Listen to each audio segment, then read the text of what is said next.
Hello दोस्तों, आप सुन रहे हो तेनाली रामा इस सीरियल का full episode review. Tenali Rama की दरबार की वापसी में आज क्या क्या हुआ, ये पूरा जानने के लिए ये पूरा वीडियो जरूर देखिएगा। आपको बहुत अच्छा लगेगा, थोड़ा सा भी स्किप मत कीजिएगा। तो हम शुरुआत में देख रहे हैं तेनाली रामा को एक स्वप्न आया है जिसमें वो दरबार पहुंच चुके हैं, पर स्वप्न से वो जागे होकर जोर जोर से चिल्लाने लगते हैं, हे माँ हे माँ हे माँ। उनकी चीख सुनकर शारदा और अम्मा आ जाते हैं। शारदा चीख के कहती है, क्या हुआ जी? तेनाली रामा फिर से चिल्लाने लगते हैं, हे माँ पूरे 2 वर्ष पश्चात। शारदा कहती है, क्या 2 वर्ष पश्चात? तेनाली रामा कहते हैं, आज पूरे 2 वर्ष पश्चात मैं दरबार में प्रवेश करने वाला हूँ। शारदा कहती है, क्या घबराहट हो रही है? अब अम्मा हमेशा की तरह हाथों से बात कर रही है और शारदा उनके कहे हुए शब्द तेनाली रामा को सुना रहे हैं। अब शारदा कहती है, भयभीत हो रहे हो क्या या घबराहट हो रही है? तेनाली रामा कहते हैं, वैसा तो कुछ भी नहीं हो रहा, ऐसा ऐसा लग रहा है कुछ कुछ अलग ही अनुभूति हो रही है। शारदा कहती है, कैसी अनुभूति? अब तेनाली रामा को समझ में नहीं आ रहा कैसे बताए। तब तेनाली रामा शारदा को गुदगुदी करते हैं, तब शारदा हंसने लगती है। अब तेनाली रामा कहते हैं, हाँ हाँ वही वही गुदगुदी हो रही है और तितलियां। अब शारदा ऊपर देखती है, तब तेनाली रामा कहते हैं, अरे वहां नहीं, यहाँ मेरे पेट में। अरे बाप रे, भारद्वाज कोकिल समस्त पक्षी विभिन्न भावों के पंख लगाकर मेरे मन में वायु क्रीड़ा कर रहे हैं अम्मा। अम्मा कहती है, अरे कुछ नहीं होगा, तू भयभीत मत हो, सब ठीक हो जाएगा। तेनाली रामा कहते हैं, मैं भयभीत नहीं हूँ अम्मा, मैं भयभीत होना चाहिए क्या? अब अम्मा हाँ भी कहती है, ना भी कहती है। अब तेनाली रामा सोचते हैं, हाँ वही तो, ये भयभीत होने का दिन थोड़ी है, अष्टोत्सव मनाने का दिन है। आज हमारे जीवन का सबसे सुखद क्षण है अम्मा। अम्मा अब सिर पर हाथ लगा लेती है और ये तीनों मिलके ऐसे आनंद व्यक्त करते हैं, बहुत उछल कूद करते हैं तेनाली रामा और कहते हैं, आज होगा एक नए अध्याय का शुभारंभ, पर कुछ लोगों के जीवन के लिए संभवतः ये काला दिवस होगा। अब आप ही सोचिए तेनाली रामा किसके बारे में कह रहे हैं, अर्थात तथाचार्य आचार्य जी। अब यहाँ आचार्य जी ने पूरी फील्डिंग लगाई है, रामा की दरबार वापसी हो ही नहीं सके।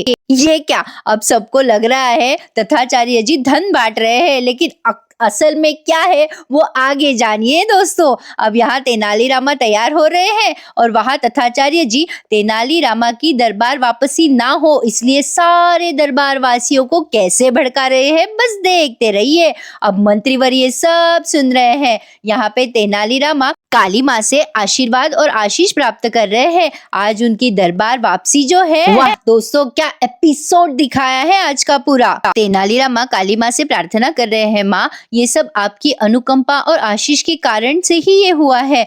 आज मेरी दरबार वापसी जो है, अंततः आज से एक नया संघर्ष भी आरंभ हो रहा है, परंतु ये रामा आपके हर आदेश का अनुसरण करने को तैयार है। अपना आशीर्वाद बनाए रखिएगा माँ, जय माँ काली। और यहाँ देखिए तथाचार्य जी सबको भड़का रहे हैं दरबार में। तथाचार्य जी सबको कह रहे हैं, हम समझते हैं आप लोगों पे क्या बीत रही होगी, आज वो पाखंडी यहाँ आने वाला है। जितना मन हमारा खिन्न है उतना ही आप सब लोगों का। हम कैसे उस पापी की उपस्थिति यहाँ सहन कर सकते हैं, इस न्याय के मंदिर में जिसने हमारे भगवान स्वरूप श्री कृष्ण देव राय का अपमान किया है। देखा दोस्तों कैसे भड़का रहे हैं तथाचार्य जी। अब कह रहे हैं, जी करता है उसे देखते ही उसकी चुटिया पकड़े और घसीट कर ले जाए और ये उठा के दरबार बाहर फेंकाए। और ये क्या, तेनाली रामा तो पूरी तैयारी में है दरबार वापसी के लिए। अब अम्मा तेनाली रामा को तिलक कर रही है, पर ये जो सीन है ना वो बहुत ही अमेजिंग दिखाया है। देखिए तिलक करते वक्त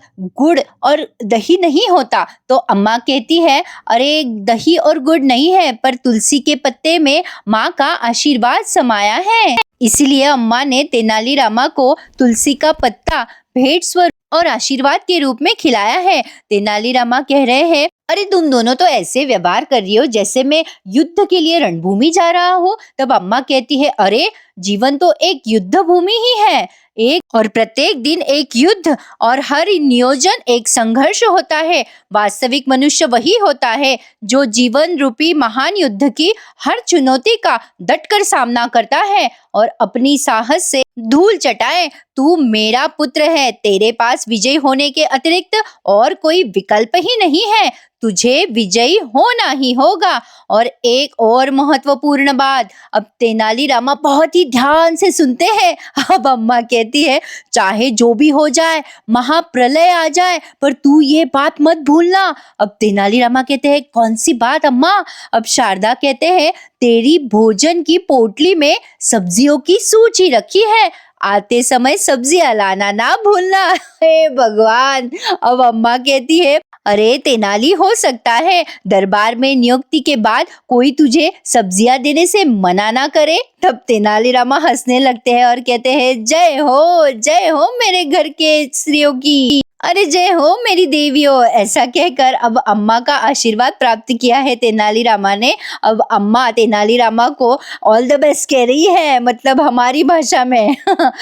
और शारदा ने तेनालीरामा की नजर उतारी है। बहुत ही अच्छा एपिसोड दिखाया है आज उन्होंने। आज एपिसोड का लास्ट वाला सीन बिल्कुल भी मिस ना करे, इतना जबरदस्त दिखाया है। अब आगे देखिए, तथाचार्य जी यहाँ पर पूरी कोशिश कर रहे हैं। तेनालीरामा जब आए तो उनको पूरे विरोध का सामना करना पड़ेगा, पर नहीं, हुआ कुछ अलग ही है। मजा आ गया दोस्तों। अब देखो, तेनालीरामा दरबार के लिए निकले हैं, पर यहाँ तथाचार्य जी सबको कह रहे हैं, हम उसी की बात कर रहे हैं जो आज 2 वर्षों के पश्चात दरबार में आ रहा है। हाँ, हम भी उसी पाखंडी की हम बात कर रहे हैं जिसने हमारे भोले भाले देव श्री कृष्ण देव राय महाराज जी का शब्दों का प्रपंच रचा है। उसने महाराज की दयालुता का लाभ उठाया है और प्रपंच किया है। उसने दरबार में नियुक्ति साध ही ली। संभवतः मैं नहीं भूला हूँ, अपमान का वो घाव महाराज को लगा है, पर वो पीड़ा हमें, मतलब हम सब भक्तों को हुई है। हमारे महाराज उसे क्षमा कर सकते हैं, पर हम उन्हें कदापि क्षमा नहीं कर सकते। अब देखा दोस्तों, मंत्रीवर को ये सब समझ में आ रहा है। अब यहाँ तथाचार्य जी कहते हैं, स्मरण रहे दोस्तों, वो तेनालीरामा एक चतुर है, दाहक बुद्धि है, तो हमें सभी को ही चतुराई से ही काम लेना होगा। हमें एकजुट होकर उस पाखंडी का बहिष्कार करना होगा। क्या समझ गए ना आप सब? अब सभी एक साथ चिल्लाते हैं, समझ गए गुरुवर? पर ये क्या, सब लोगों को जो लगता है कि वो धन की पोटली है, पर उसमें तो अनाज निकलते हैं। सब लोग कहते हैं, इसमें तो केवल चावल और अनाज के दाने हैं गुरुवर, पता नहीं वो भी कितने पुराने। अब यहाँ पे तथाचार्य जी अपनी सफाई में कहते हैं, अरे ना ना ना ना ना, ये साधारण चावल के दाने नहीं है, इसे साधारण मत समझो। ये मेरा आशीर्वाद है प्रिय मंत्रीगण बंधुओं, इन्हें तिजोरी में रखा हुआ धन धान्य कभी कम नहीं होता। अगर इसे साथ लेकर चलेंगे तो ये जन्म जन्मांतरों की बंधन आपसे करेगी। अगर इसमें धन होता तो 4 दिन में समाप्त हो जाता, पर हम तो आप सब लोगों को चिरस्थायी होने का आशीर्वाद दे रहे हैं, हम आपको वरदान भेंट कर रहे हैं। अरे क्या गोलमाल है तथाचार्य जी। अब आगे सुनिए, तथाचार्य जी कहते हैं, स्मरण रहे, किसी भी स्वरूप में उस पाखंडी रामा को हमें दरबार में स्थापित नहीं करना है। उसे हमें ऐसे घदेड़ना है कि वो दोबारा विजयनगर लौटने का साहस ही ना करे। क्या बोलते हो आप सब लोग? अब सब लोग तथाचार्य जी के हाँ में हाँ मिलाते हैं। तथाचार्य जी मंत्री जी को कहते हैं, आपके क्या विचार है मंत्रीवर? आप हमारी तरफ है या पंडित रामा की तरफ? बोलिए, आपके परम मित्र की तरफ से हो क्या आप? अब यहाँ पे मंत्री जी कुछ कहे, तभी महाराज का आगमन हो चुका है। आगे देखिए दोस्तों, बहुत ही मजा आया है आज सीरियल देखने में, और अच्छा लग रहा हो सुनने में तो एक लाइक जरूर कर दीजिएगा। और मेरे इस नए प्रयास के लिए मेरा चैनल जरूर सब्सक्राइब कीजिएगा, ताकि मैं तेनालीरामा का ऐसा ही वीडियो हर रोज आपके लिए ला सकूं। तो आगे देखिए, अब यहाँ पर महाराज का आगमन हो चुका है, और महाराज आते ही कुछ अलग ही कहते हैं। आते ही महाराज तेनालीरामा के कुर्सी की तरफ देखते हैं, पर तेनालीरामा तो अभी भी गायब है। अब ये बात तथाचार्य जी भली भांति जानते हैं। अब तथाचार्य जी महाराज से कहते हैं, महाराज की जय हो। महाराज, आज 2 वर्षों के पश्चात पुनः स्थापित होने वाले थे हमारे पंडित रामकृष्ण आप उनके पद पर, लेकिन आज के दिन भी विलंब।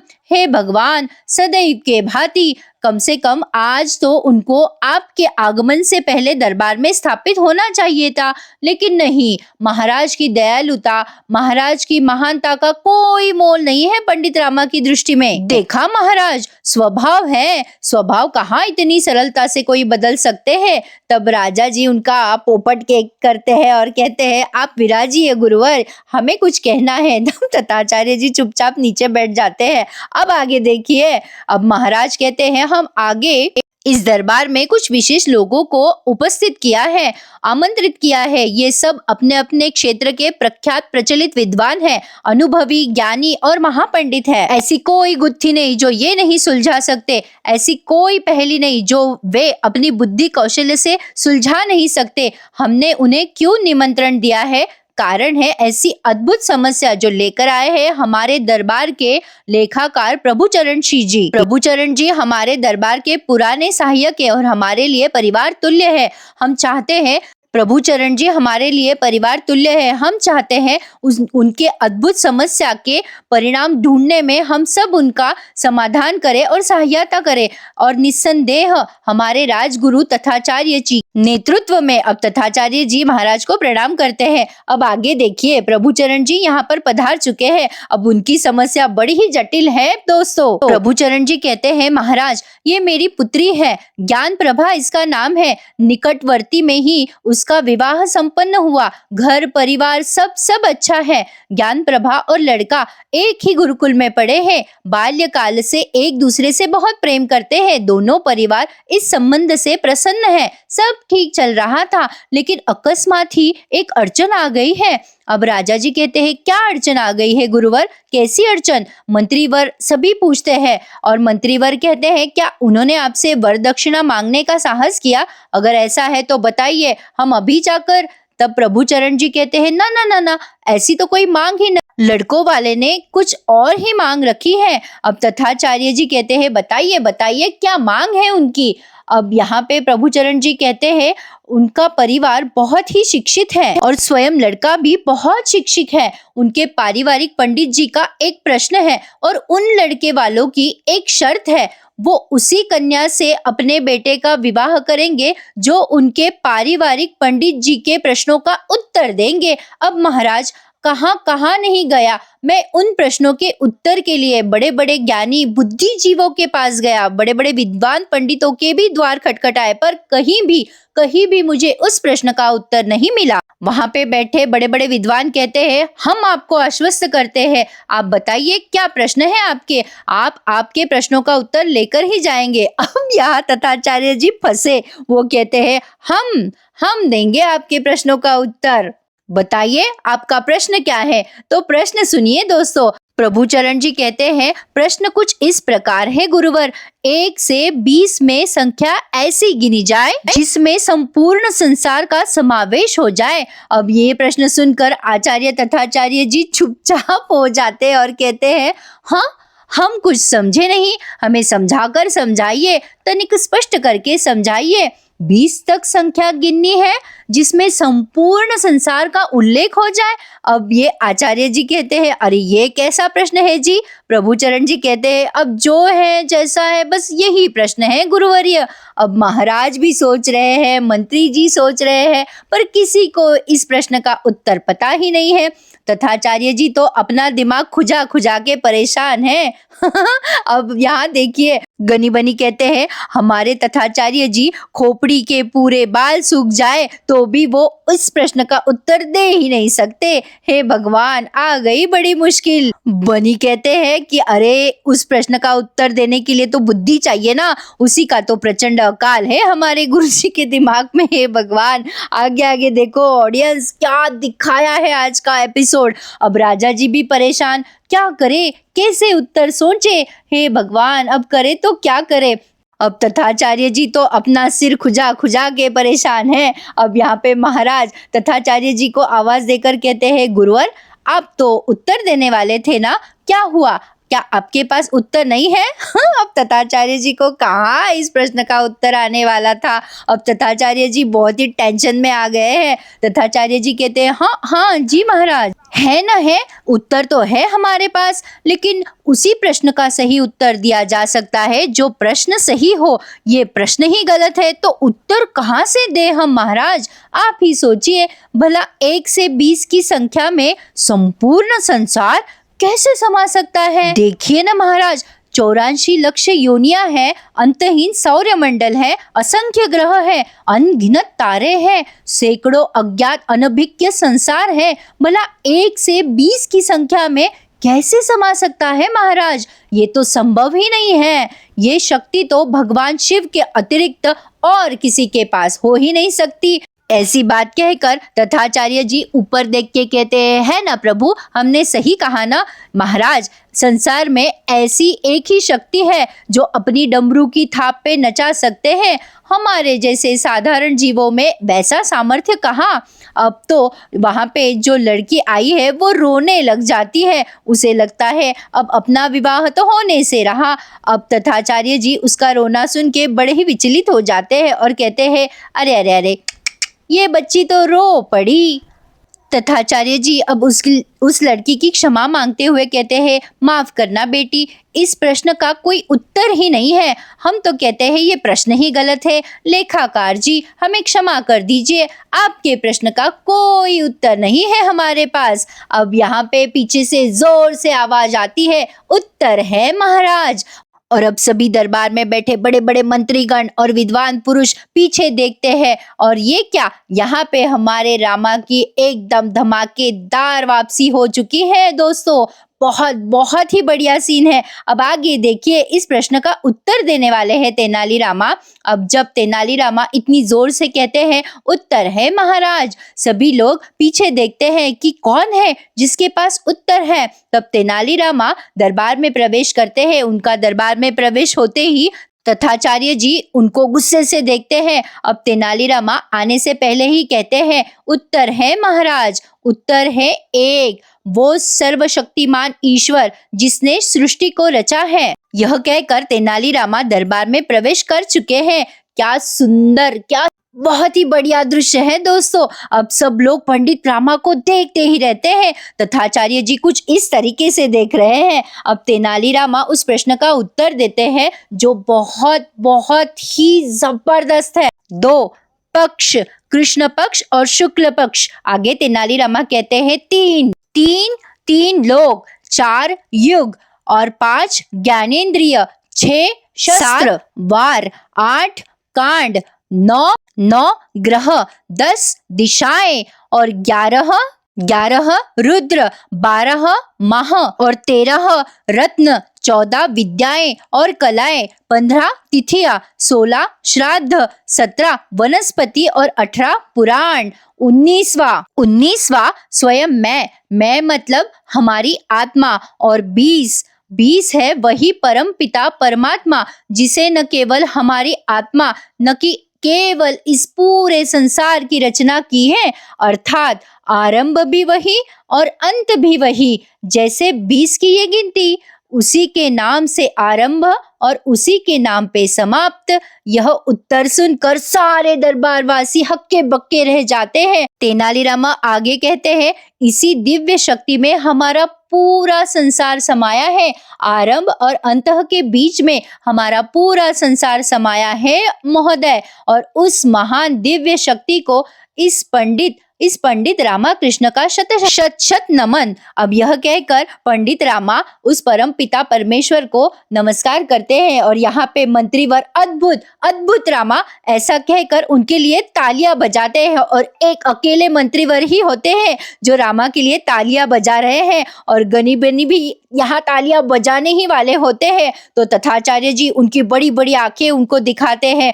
वाह वाह दोस्तों, क्या एपिसोड दिखाया है। अब यहाँ पर रामा ने सारे दरबार के लोगों पर एक दृष्टि देखी है कि कौन कौन तालियां बजा रहा है, लेकिन नहीं, सिर्फ मंत्रीवर ही उनके लिए अद्भुत अद्भुत कहकर तालियां बजा रहे हैं और उनकी स्तुति कर रहे हैं। और यहाँ पे उन्होंने यह एपिसोड पूर्ण किया है। तेनालीरामा के आते ही मंत्री जी रामा की बहुत स्तुति करते हैं, तालियां बजाकर अद्भुत अद्भुत कहते हैं और यहाँ पे तेनालीरामा को वे प्रणाम करते हैं। पर तथाचार्य जी अब बहुत गुस्से में हैं। तथाचार्य जी तेनालीरामा को अपनी आंखों के सामने भी सहन नहीं कर सकते, तो पूरे दिन दरबार में कैसे सहन करेंगे। अब तेनालीरामा को याद आ चुका है कि अगर मुझे दरबार में वापसी लेनी है तो मुझे सारे लोगों का दिल जीतना होगा। अब महाराज के वो शब्द तेनाली जी याद करते हैं और यही एपिसोड उन्होंने यहाँ पे समाप्त किया है। पर दोस्तों, आगे का प्रोमो भी जबरदस्त दिखाया है।